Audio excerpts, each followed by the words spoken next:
tanan ubabaw kabalen ko masakay po. Ako Louis Season ning Hueren Pampanga. So ngayon po nga daw ngayon hanggang medyo makulimlim at mauran. Ala naman makapagpatok ng kaya katamo po ang mag-crave tamo talagang milk tea. So today we're gonna check out this new milk tea store kay ni pong Lazatin Boulevard, City of San Fernando, Pampanga. Lagyo na, OCHADO. Lungdam.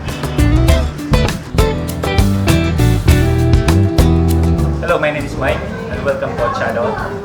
OCHADO Pampanga is a provincial franchise. We bought the franchise from OCHADO Philippines. We're the one handling all the operations within Pampanga area. Ang target namin is lahat ng main sound dito sa Pampanga area. In the next few weeks, we will be opening 3 more stores in Angeles City. Yung owner ng OCHADO is originally from Singapore. He's a Singaporean, which basically runs in some other Asian countries like Brunei, Indonesia, Malaysia. We will be having in Thailand. Actually, we already have in Thailand. And we will be brewing soon in Middle East, particularly in Dubai and Abu Dhabi. Hopefully soon in Cambodia. So international brand po talaga. Exactly. Yeah, international brand siya. And counting, if I'm not mistaken, we already have a total of 160 branches nationwide.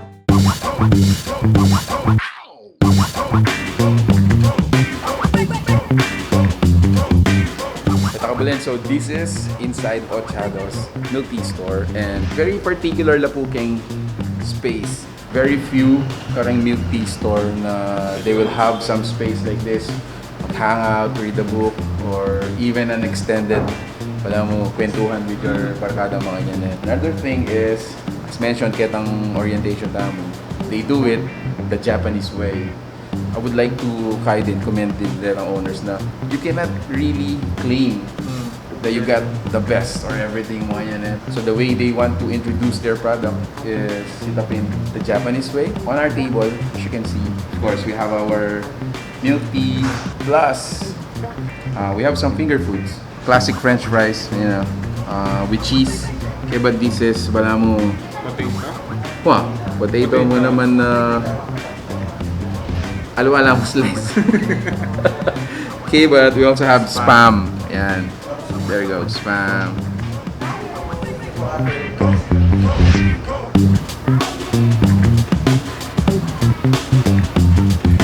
Ito, so tinta mo yung spam. Okay, but tinta mo rin chicken wings. So eventually, sabi dapin po, they're gonna evolve from a simple milk tea shop into a full-fledged cafe with food and pastries, pasta, a lot more.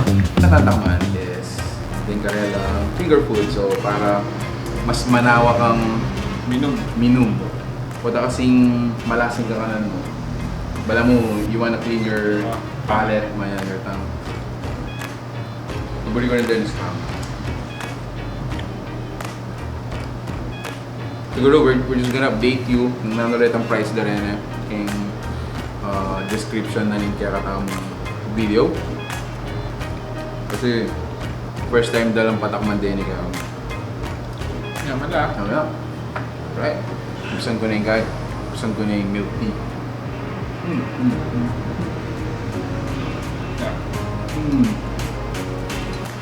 Ikit kayo na din doon day ini. Ini kay tiramisu cream cheese. Ikit kayo na din gagawin day ini. Ako naman kahit yung mango ice blended yogurt. Healthy living daw.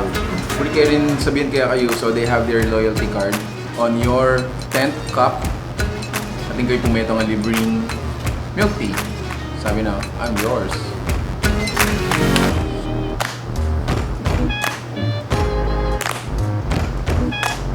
Yaman na.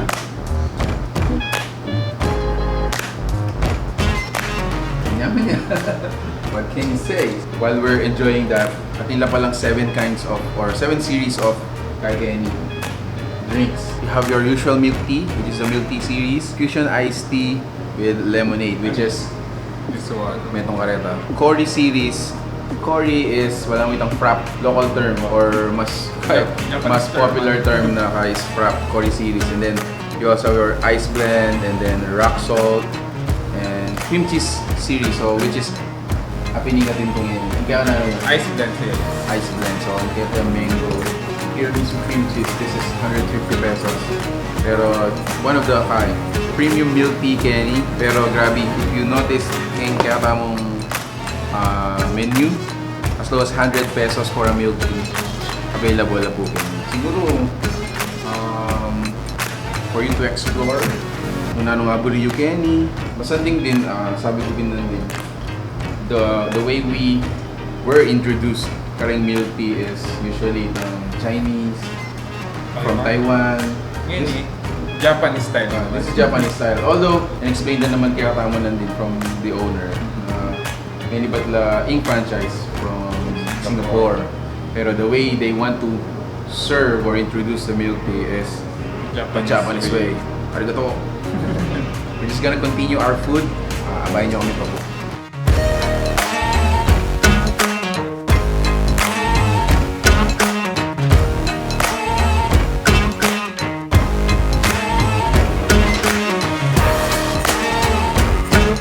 So, I really can't help but to emphasize din yung lugar is, there you go, really cozy. You can bring your book, you can bring your laptop, you can work here, mga yan. They have free Wi-Fi, and currently they have another store in Floridablanca. Coming up more, banda Telebasagan in Angeles.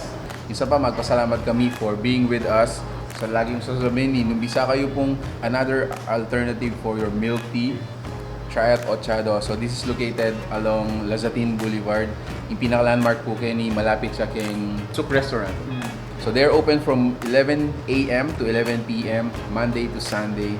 Another milk tea store for us to try, for you to explore. And madalang salamat po for being with us. Until our next discovery, peace out. God bless.